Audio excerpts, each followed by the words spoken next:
Welcome to my YouTube channel. My name is Dela Michel. Thank you so much for the love, the support. I hope you keep subscribing, liking, and commenting. I have discovered the very first African owned winery and vineyard. There's so many winery and vineyards in the United States. Some of them are African American, but this is solely owned by an African, making it the first African owned winery in the United States of America. It is a Cylopatra winery and vineyard in Laurel, 24C Street. It's so cool. I'm trying to make sure that my hands are warmed a little bit, but I'm going inside very soon to have a conversation with the owner of this wonderful place. She's going to share her journey with us. She's Nigerian, and I want to find out how her culture has even, helped her in integration and played a crucial role in today's success story that we are going to hear. Come with me. Let's have a conversation about wine, tasting, and some good Nigerian culture. Let's begin the interview with an introduction of who you are. I mean, I've heard of Cleopatra, so I tend to think that might be your name, but give us an introduction of who you are. So my full, like I said, in the US, my full government name is Ifeoma Clyopatra Onyia.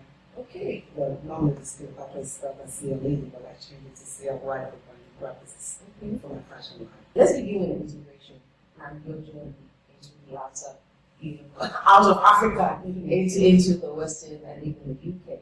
How has that journey been like, and how was it for you integrating in these systems or cultures? Born in Nigeria, grew up in England, and then relocated to the US in my mid-20s. And I would say, as a young kid in England, the integration was smooth. Because when you're young, you're fearless, you're carefree, you're enjoying yourself. You don't even think about the magnitude of your actions, the steps that you're taking.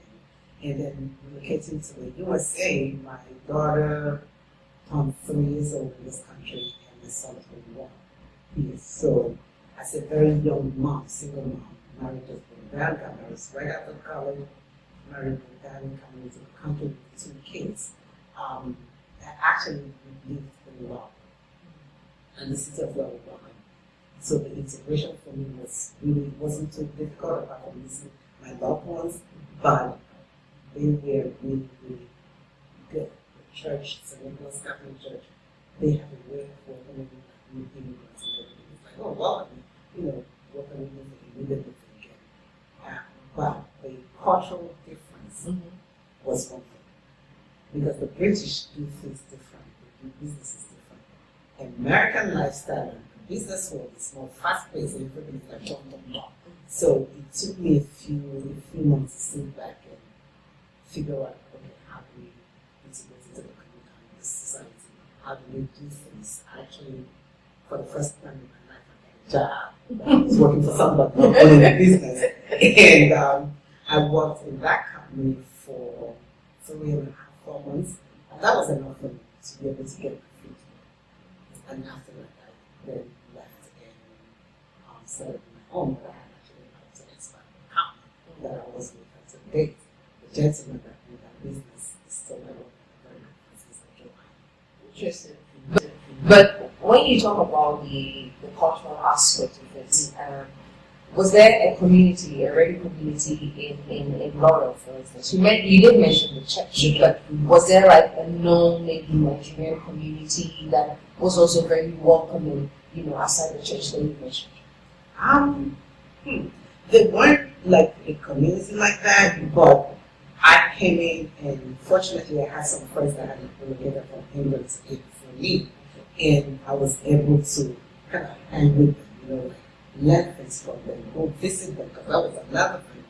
Like, if you visit my family that happened in the US all the way down in Texas, so who do you hang with, So there were some lonely times that it was just me and the kids, and there was in Laurel here at Laurel Park, they used to have the Kmart, and the Kmart had some amusement things outside. So you pop the money in with the ring of roses, and the kids get in there and they're sitting back for a while, and I just went and talked to them, clap and sing and stuff. So that was a lot of things that I did like that. There were some. It was hard to kind of integrate into the African communities fully because everyone kind of knew everybody. doing and stuff. And we started getting invitations to hang with them. So and I started figuring out, okay, maybe this is really up to my speed, maybe this is not and stuff. But I was really more coming vision into getting myself and my children situated because I've been wanting them to be that like statistics. Calling their children very single mom. That was one thing that I didn't want to happen to my kids. Oh, they can't afford this because their mom is a single mom. You know what I mean? So I kind of stayed in my own lap, and I still do, but just to stay focused on my goals. We're going to come to the winery and the vineyard because I'm really eager to know more about that. But I also want to find out, how did your background, your Nigerian culture or background influence you in keeping to the particular vision that you've had for yourself? So I'm the last child out of 8 kids. There's a lot of years, maybe around 10 years gap between me and my older ones, my immediate older brothers. And there were 3 girls, 4 boys, then me. So coming from a family like that, I was watching my older ones do things and seeing my dad and me as my parents, they both have this discipline when it comes to work and business and stuff, And then seeing, especially my older brother, whom actually named one of the wines after. Oh. Yeah. So he would be like, oh, let's do this, let's do this. So that kind of helped me out a lot because you start to learn the principles and the morals that you need to be able to survive as an entrepreneur. You know what I mean? And then you also come from a country where the government are not giving you any handouts, so people have to survive, right?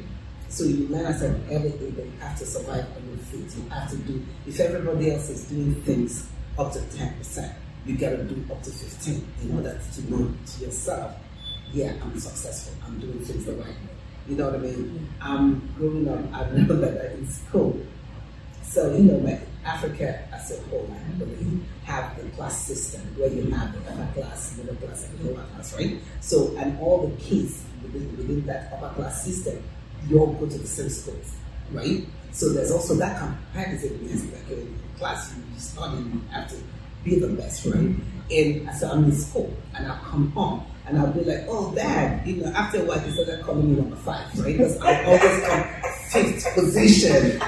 And you'll be like, why 5th? The person that came first, do they have 2 heads and you have one? I'll be like, Dad, I swear to God, I'm really trying. But these girls are smart. So it's like, but in my head, I'm like, okay, I'm number 5.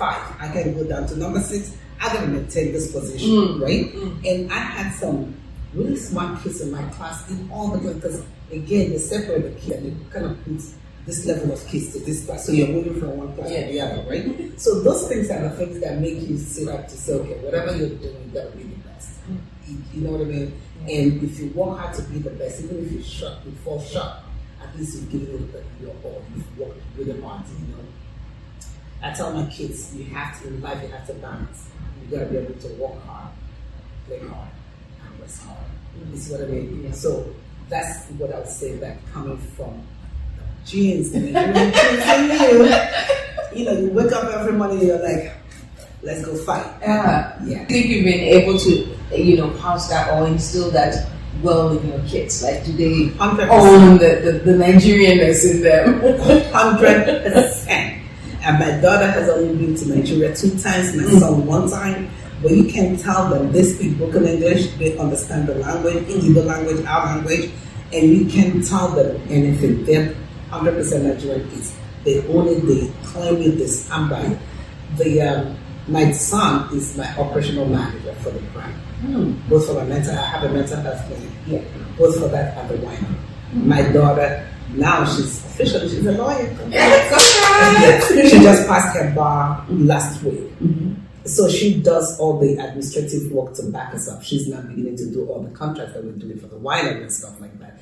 And that's what she does. She took the bar. One time she passed it. It's that thing. Like, my parents instilled it in me, and I believe that it's my responsibility as their mom to instill it in them. Nothing comes easy. Whatever you want in life, you gotta work hard for it. You gotta earn. And even with me buying them things like going to school, right? So this lady told me, said, oh, if you bribe your kids. I said, you might want to do the same for your kids. Because I tell them, if you're a straight A student, and And every quarter, at the end of every quarter, your straight A's, all your grades are straight A's. You can pick any gift you want, no matter the price. I'm going to buy it. And you can select one or two of your best friends. And you can select any restaurant you want. No matter what the restaurant is. We go, I pay, you eat. Wow. So now they have things that they need to earn. So they go to school with that one tunnel vision in mind. We have to make straight A's. And not just academically, also your behavior got to be straight A's. Because I'm a Nigerian mom. If I get a phone call from the principal that I need to come to your school, you're not going to like it because I'll go home, change, tie my wrapper, tie my scarf. And you know, they don't want that, right? And then I said, I'll be into your school and say, what did she do? Was she bad? They were like, no, you can't do that. I said, watch me. I know I'm crazy. I'm going to do it. So I installed it in them. And God is good because God really cleaned it up for them to know that those are your work ethics. So at what point did the wine dream come to you? Because I did read a few articles from you and you mentioned that winery was like a dream for you. So at which point in your life, even if it was a childhood dream, at which stage did that dream begin for you? I think maybe so being the product of aging parents, right? Because when they had all these kids, they were much older when they had me, right? So I followed my parents. It was either my mother's handbag or my father's briefcase. That's what people call it. God bless my father's soul because that man was so patient because I would ask him million questions. Where my mom would be like, go talk to your sisters or go meet your brothers. My father would be like, okay. He called me mom. No. Okay, what is it? And I would ask, and sometimes you see him scratch his head and be like, what is this child asking me? But I think I must have been like between the ages of 5 and 7 when I had this thing about wines. We come from a region in Nigeria called Udi, which is on a hill, right? So our climate is really beautiful during the Hamilton season. If you wake up in the morning and you come outside, you see the dews on the leaves, right? Because it's so cold. You need a jacket or a cardigan. And then in the afternoon, it's nice and hot, like typical African weather, right? And then in the evening, it drops again. You need a jacket. And I would go home. We lived in the city, so we'll go to the village periodically. And in the morning, once they hear that, you're coming, my dad is going home, so people are in the compound cleaning up. So the villagers know we're coming home, right? So you're coming in, driving through the gates, people are coming to the house. The palm wine tappers come in and they climb the palm trees and they pull the funnel through it, get the nice palm wine and bring it out. And in Africa, there's no age limit. They don't give it 2-year-old alcohol. It doesn't even matter. It's beautiful because you end up building up the tolerance. And they would they'll get the palm wine and come down and we'll drink it and everything. And I'll be like, and my dad was a wine collector. So my older siblings would travel. They were like in London or Italy. They would come home and they would bring him all these exotic wines, and he loved the wines with the different bottle shapes, right? And I'd be like, Dad, so if they can make the grape wines like this, and we can have the palm wines, that means our climate can make grape wines. Why can't we do it?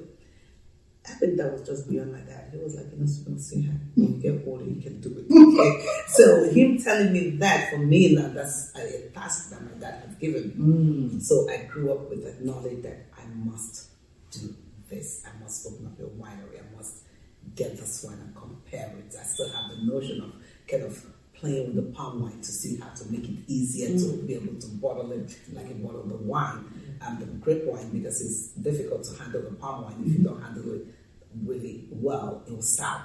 If you put it in a bottle like a beer, it goes sour, it goes flat. It's just one of those things that right now I'm working on to figure out how do you maintain it. That's exciting. Yeah, that's really exciting. Yeah. Did it ever occur to you that you will be the first African owner of a winery in the States? No, never. How did you take that? Or how do you still take that? Somebody told me on Sunday here that I don't think it's hit you, what you've done. And I'm like, what do you mean? And she was like, I don't think it hit you because you just do your business and you just keep going. And really, that's it. How do I take it? I take it as a full-fledged responsibility, right? Because like Michelle Obama said in one of her interviews, she said, when you're the first, much is expected of you, right? So I don't take it lightly. I take it really seriously because being the first African to open up a winery and vineyard in the USA is a huge honor, right? But it also comes with huge responsibility because I want others to join me. I want little brown skinned kids, with names like by Ifeoma Onyia. Hey, it's not Cynthia, it's not Teresa, it's not none of those, it's Ifeoma, right? But I want them to be able to say, if she can do it, I can do it, right? There's in the whole USA, fun fact, 100% of winery owners, only 1% are blacks. 1%, right? And I honestly do think that 1% is just rounded up. I don't think it's a genuinely 1%. But the equation doesn't balance, right? I want more people to join in. There's no secret to it. You just have to have the love for it. We all can be athletes. We all can be accountants. We all can be doctors. Nothing wrong with that. You know what I mean? Those are all honorable professions to have. However, I know that at home, there's a little kid, a little girl, a little boy, they say, oh, how do you make wine? Oh, I want to make it. But black people will be like, oh, you don't want to do that. Oh, no, it's not. Talk to her. You can do it. It's a good profession to have. It's a good money maker for you. And if you have the passion for it and you believe in it, you spend a whole lot of money to put it together, but you get a lot of satisfaction knowing that this bottle has my name on it, or my logo on it, or my company name on it, right? It's mine. I've worked with my winemakers to make it this beautiful, delicious wine, right? Absolutely. That's what I think when I think about, oh gosh, you're the first. And I didn't believe it. But it was a journalist that said, oh, you do know you're the first African, right? And I'm like, I think I read that particular article. Yeah. I said, nah, I'm not. And he was like, you are? You are. I said, Africans do every business, man. We go to the country, we running things. We do. And he was like, no. So I said, you know what? Let me research. I did the research. And it was all African Americans. African Americans. I do remember because I also did that research too. Great. So, which is good. Yeah. Like when I saw that, I'm like, oh my gosh, Yeah. But so I did the research and I sent it to my kids and I was like, hey guys, I'm the first. They were, no way, mom, no. I said, do the research. And then he's like, oh my gosh, yes. So it's a beautiful thing. It's just to tell you that if you put your mind to something, you can do it. And everybody can do anything they want to do. You just really have a passion and desire to pursue. So you grow your own grapes? Not at this time. Okay. I have a vineyard. You have My a vineyard. babies Okay. are just really. They're still babies. Yeah, they're still babies. It takes 3 years for them to produce fruit, even though they produce fruit this year, but they're not viable. We had to actually harvest them out. But in the next 3 years, but you can have a vineyard and not have a winery. You can have a winery and not have a vineyard. So you can buy. There's so many people that have vineyards that you can buy grapes from, and there are also other wineries that you can do business with. That you can buy grapes or you can buy juice from. You mentioned that you have a bottle after your brother, or you have a bottle after your dad, Mayor. So what are the wines that you have here at your winery? So I launched Cylopatra Winery and Vineyard with six different types of wine. I have the Mayor, which is a Cabernet Sauvignon. I have Obispo, which is a Norway. And Norway is a very young hybrid grape that was recently discovered by Cornell University, but it can hold its own. It's potent, the aroma is beautiful, it tantalizes your palate. It's really nice. So for something so young to be so bold, I just said, that's good. He was so young, but he was so bold. He died at age 52, right, in 2012, but at that point, he felt like he lived. Oh, he lived. He lived. He had traveled practically to every single country in this world. He's had meetings with governors and prime ministers and stuff, So he did a lot in such a short span. Yeah. And for me, that's a representation. The rose, I didn't put my mother's name, but that rose, I did it. That's the one that represents my mom. Semi-sweet, yet steady, yet southern. So for her, and my mom is about my height. And actually smaller than me, but to have 8 crazy kids. And with 8 crazy kids without going cuckoo, that's what that rosé stands for me. Like, very steady, very solid. And my rosé is actually our top selling wine. Wow. Yes, because everybody just falls in love with it. Everybody falls in love with my mom because she just has a very calm way of settling you no matter what you're going through. You know what I mean? Yeah. Like, we're here now. If you go to her house in Nigeria, I say, oh, if it's French, she said, oh, come. You want to stay? You can take a room and stay. That's my mom. That's what I see about it. Then I have the Chardonnay, I have Pinot Grigio, and the Chardonnay. So this is a flight experience.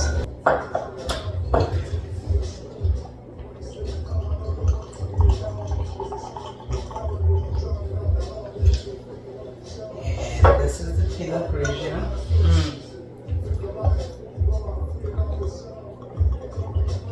I like the texture of this.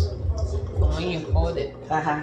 I saw the texture. The texture, it's like a honey caramel. Honeydew, right? Yeah. This is the mayo.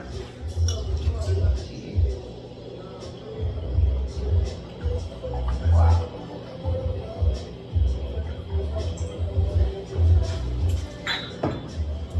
And this is Obvious Boldness.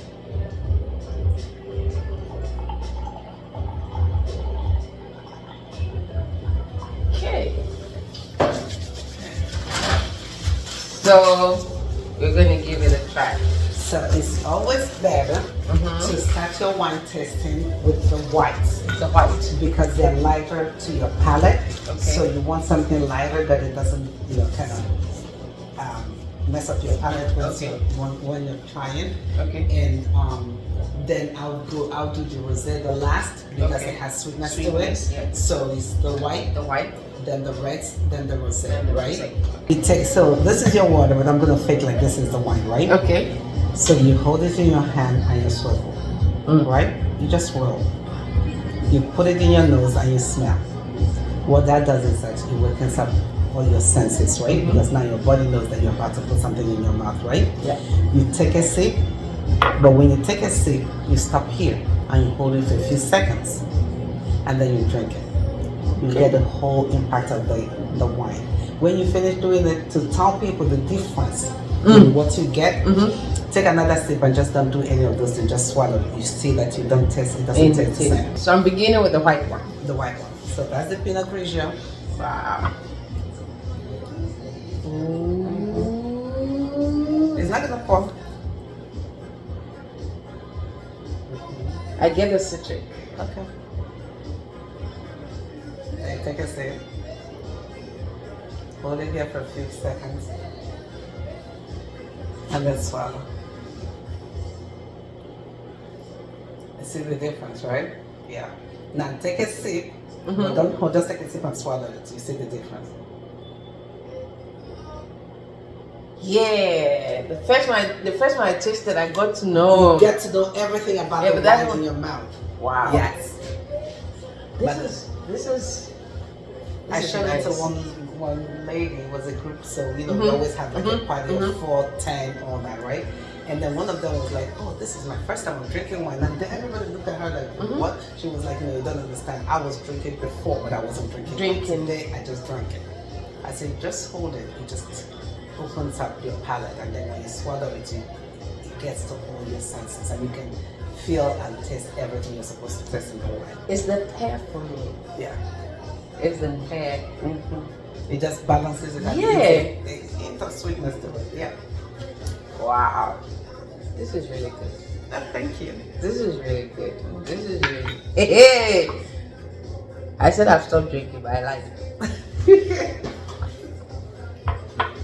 I lied. After coming here, we think about it, and then now we go for the red. Right? Yeah, go for the red. Let me begin with the male.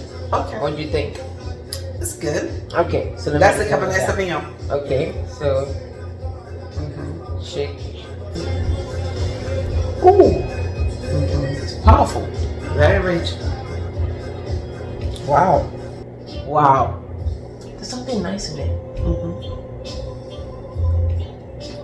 There's something very different. Yep. But it's very nice. You see, that's the difference when you use good quality grapes Mm-hmm. to make your wine, rather than just buying any grape. Is it the plum? It's the plum. Do you? It's the plum. It's that richness, that boldness of the plum that's in it. Wow. I like this. Okay, that's I good. like it. See, because it's bold, that's why, you know, it's the I rich, like it's that.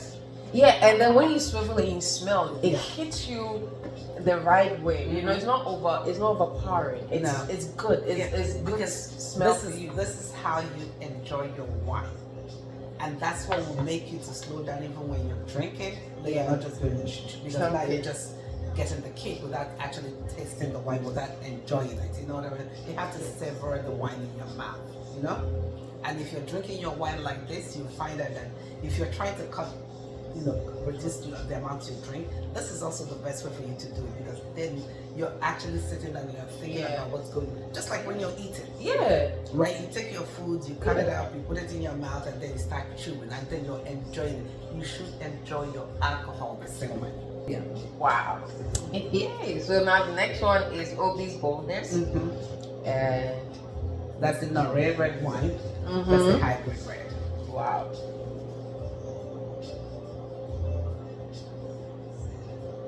And then just smell this one. I need to. Okay, so the boldness is as this, but it's gentler here. Yeah. It's milder. It's milder. You get it, but then once you smell, there's also sweetness that comes right after. That's right. Yeah. So it's just like this, but this is like really mild. Yeah. This is really bold. This is really bold. I just said the cherry first. Yeah. I just said the cherry first. Yeah, and also to grow this, the Laurel grape, you grow it a bit different to the other ones, right? Other ones. So where you do the fruit line on the cordons lower on the at the vine, right? At the vineyard, for this you have to do the fruit wire at the top. If you do it as low as this one's, it's not gonna fruit very well. Wow. But if you take it to the high cordons, meaning the high wire for the fruit wire, that actually harvests very well. This is very relaxing. This particular Yeah. one.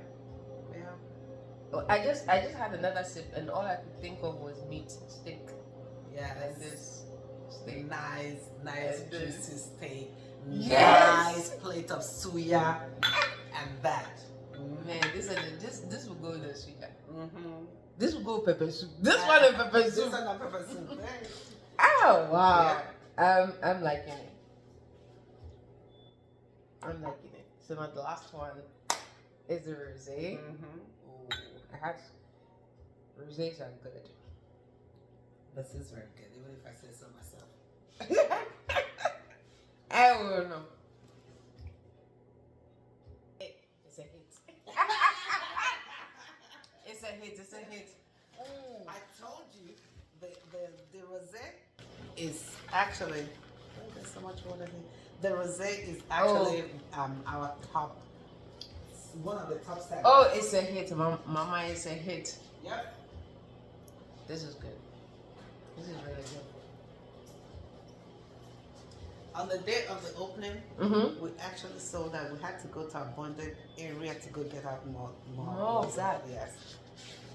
Oh yeah, this is good. It's sweet. And everybody they have their the ones that are their favorites. Favorites, right? yeah. But everybody has rosé. Even the Rosé. white wine drinkers or the red wine drinkers have We rosé. still have a rosé in it. Yeah, this is really good. This is really good. There's something. But you know what makes me happy? What?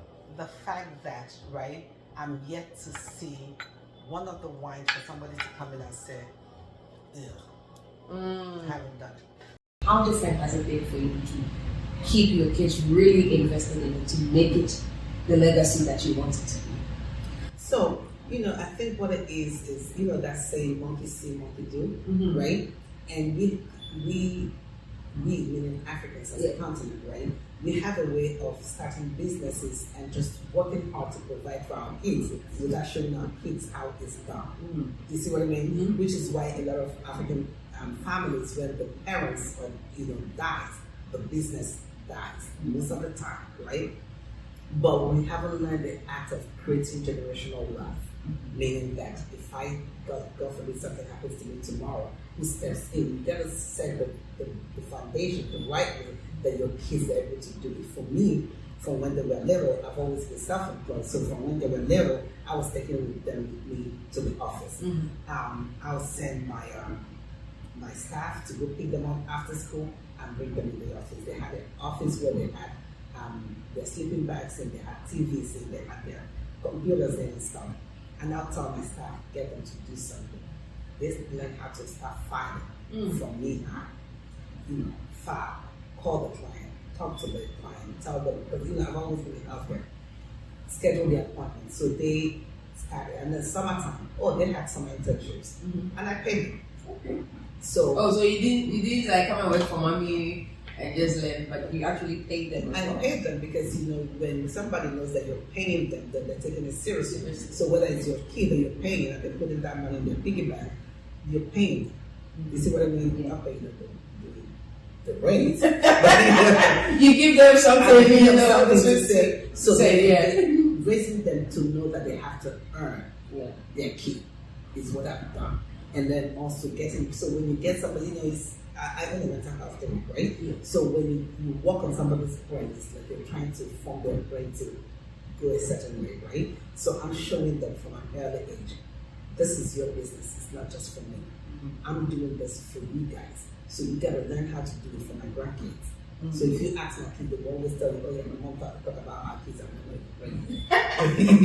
so I'm like, no, you gotta learn this so you can teach my grandkids because I don't want my grandbabies to suffer. And they grew up with that concept in mind. We gotta learn how to do this. Yeah, my son graduated from college and he went off to go work.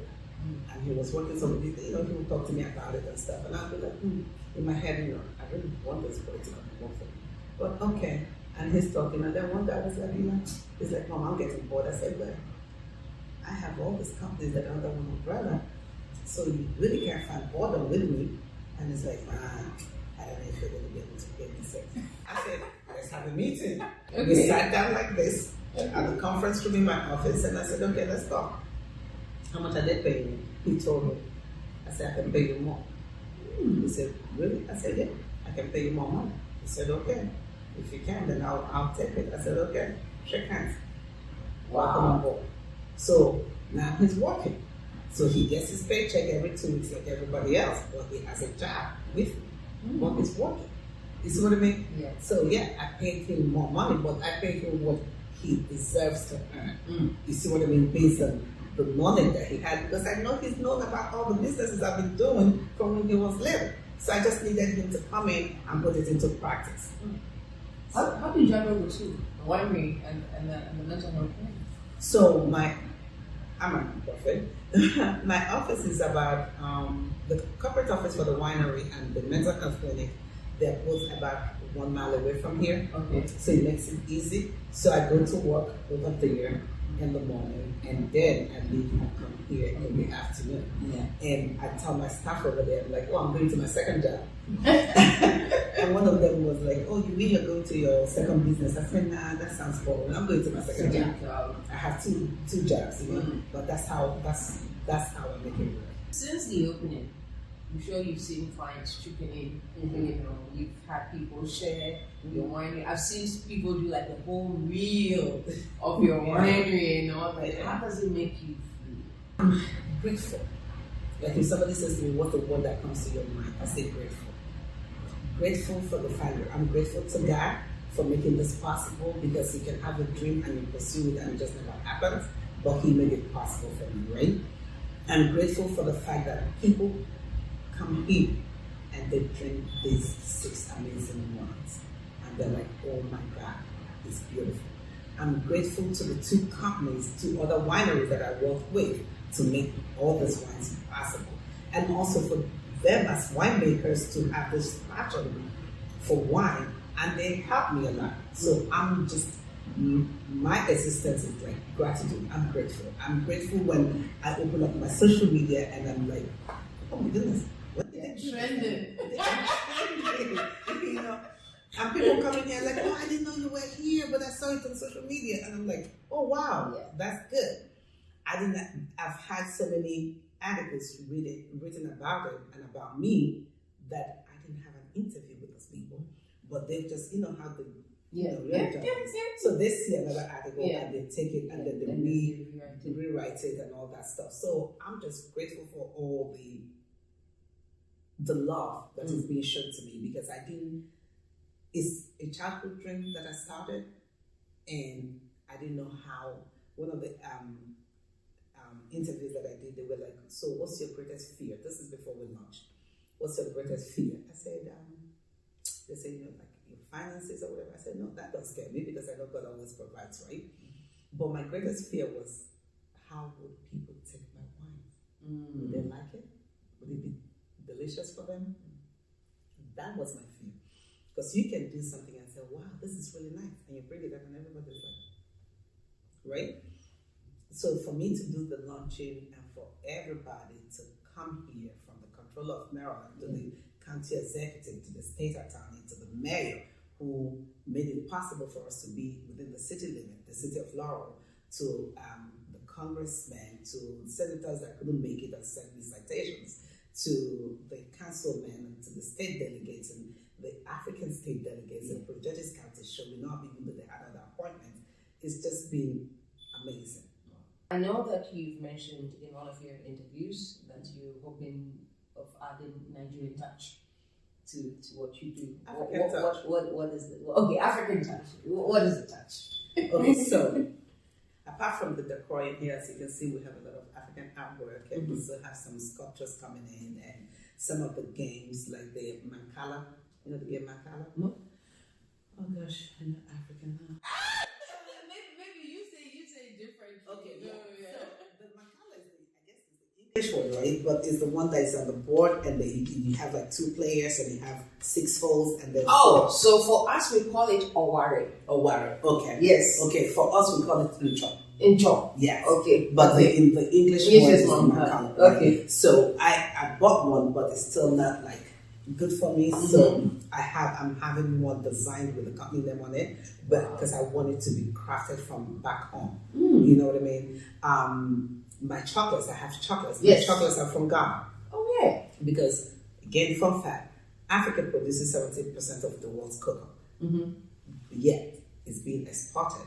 And then they clean it up, turn it into chocolate, into coffee, ship it back to us and sell it to us at premium price, right? So now I'm using my platform to get our chocolates produced over there and brought over here to sell here, right? And then next year we're adding coffee to bring the coffee from Ghana, produced over there, and bring it. I think I'm going to get stuck in this particular area. I don't want to go anywhere again, because if I'm going to have wine and coffee and chocolate at the same place, it's heaven, right? I'm stuck. And the chocolates are doing so well because those are like, our chocolates are rich. Tasty. They're very delicious. They're very tasty. It's not sugar. It's cocoa. It's chocolate. The way chocolate should be. It's rich. And that's the feedback I've been getting from here. Then we're adding pizzas. Okay. Suya pizza. Suya pizza. Goat meat pizza. It's going to be spicy. Yes, so.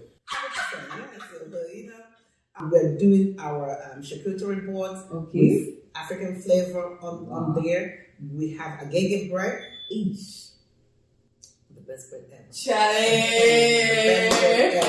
So we have agege bread on that. We have cheeses and stuff like that. So our food is delicious. I'm so proud to be, I always say, Viva la Africa. I'm so proudly African, right?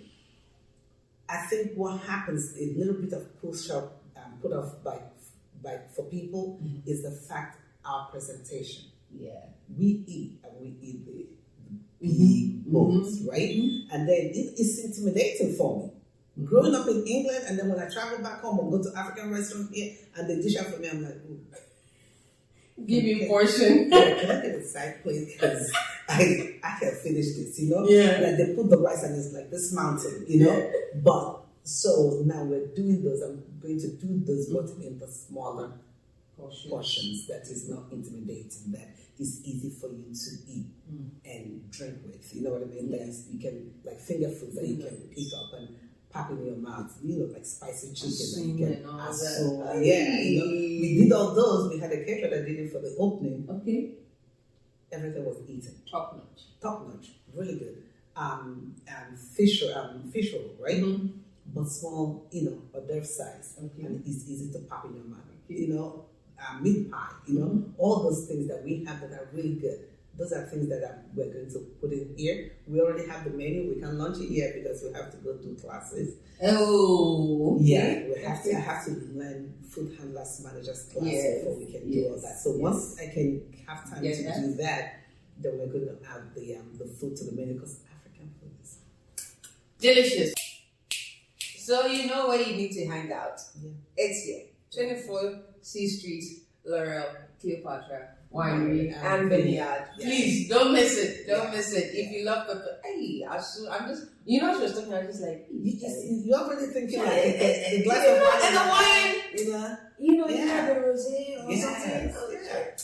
Yeah, it's going to pop. It's going to pop. Because if you can eat chicken noodle soup, you can eat pepper soup. Oh yes, you can. Yeah. I want your final take, and it's going to be more on that. Back home, we are seeing a lot of young Africans move, or migrate to other parts of the world in search of greener pastures. And there's always the mentality that once your foot touches, whether it's England or US soil, within a month, you're supposed to explode and make it. And people come with that expectation. And when it doesn't go for them, they become disillusioned. They get too frustrated. What would you say? What would be the advice to young people out there? So remember, the journey of 1,000 miles begins with one step, right? And so I did network marketing back in the day. When I was in school, I was in business then. It was NSA, was the Mary Kay and all that stuff, right? And the one thing that I learned from that is that never take a no for an answer. One no doesn't change your whole entire world. It's like you do next. You go to the next person. I don't know if you heard the story of the guy that opened up Kentucky. They said he had Kentucky Fried Chicken. Yes. He had gone to like 99 people trying to sell this recipe. Nobody was paying him mind until the 100th person said, you know what, let's try this out and see how this works. And that's exactly what he did. You see, they got it. So don't think Cylopatra Winery was that easy to come back. Oh, I got a lot of pushbacks. Somebody asked me, so who do you think you're going to sell your wine to? I said, the same person needs to make your wine to. Somebody else told me, oh my God, it's really expensive to put this together. Are you sure you're ready? And I'm thinking, why are you in my pocket? If you can do it, why can't I do it?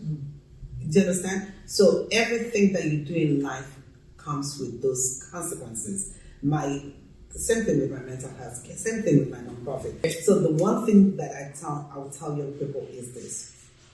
I know saying getting a no is a setback for you that you're like, oh my God, you're so demoralized, right? But no, that should really push you forward. That should be able to say, okay, it might not be good for you, but it might be good for Miss B.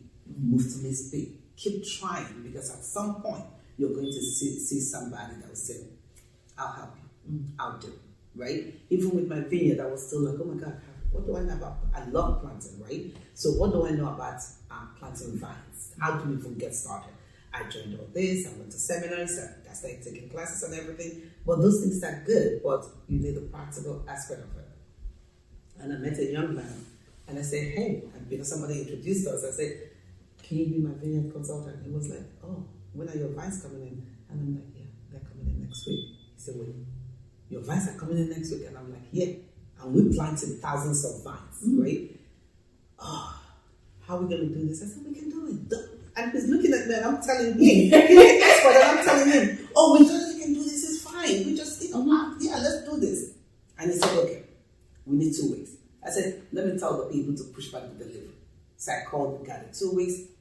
The rest is history. We planted, I'm on the floor, I'm digging out, I'm putting all these vines because it has to be in a straight, they have to be in straight lines, right? So that you can be able to do your cordons, they have to be the right way, And then when you get your tractor through, then your tractor is not bumping into the grapes because you have to have, there's just a whole science behind this thing, right? I even had to buy a tractor. It's fun to drive the tractor too. So my thing is to the young people, don't give up. When you get a no, let it be a challenge. You get your second no, let it be another challenge. You keep going until you're going to get somebody that say yes. But you got to learn what you're doing. Nothing is a bed of roses. No. Even the roses, they have thorns. You see what I mean? So you have to study your craft. You have to be able to make sure.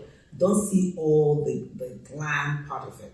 See all the pitfalls of it and figure out, how do I clean up this pitfall? Because if you're presenting a business, let's say like you said, the African food store, right? Yeah. Or the restaurant, and you're bringing all these things from whatever country and you're coming in here and you want to just open up the restaurant. Have you done your feasibility studies? Location. That's the first thing you learn in business, right? What other restaurant do you have there? If the other African restaurants there, don't compete with them. Just go ask them, I want to do this. What are the challenges you have? You know what I mean? And collaborate with other people to be able to do it. But don't go stealing somebody's ideas and trying to fight them and all that. That's the pitfall that we have.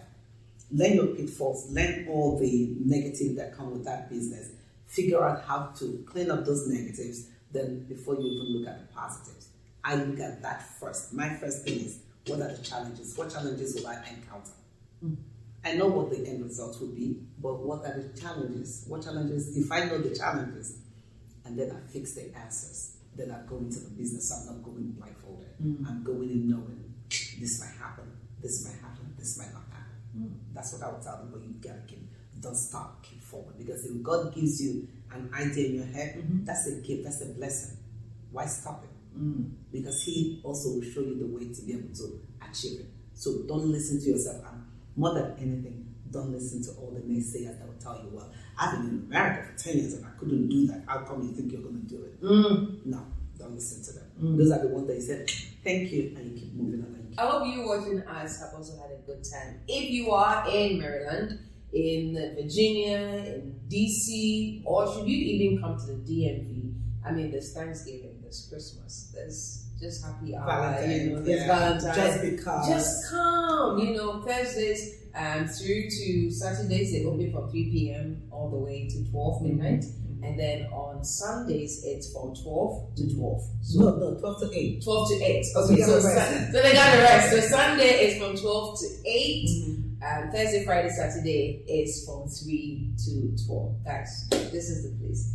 Cylopatra Winery and Vineyard. There's also a tour. And there's also a tour. Yeah, by springtime. So I'm building a 2-story workplace in my vineyard. But by next spring, when you come in here, we're going to move out there, do a tour of the vineyard and the I'll be the first to open this. It will be an exclusive. We'll be the first. We'll come and capture this. We'll really come and capture it. Thank you so much for your time. Thank you guys. Thank you guys. Cheers.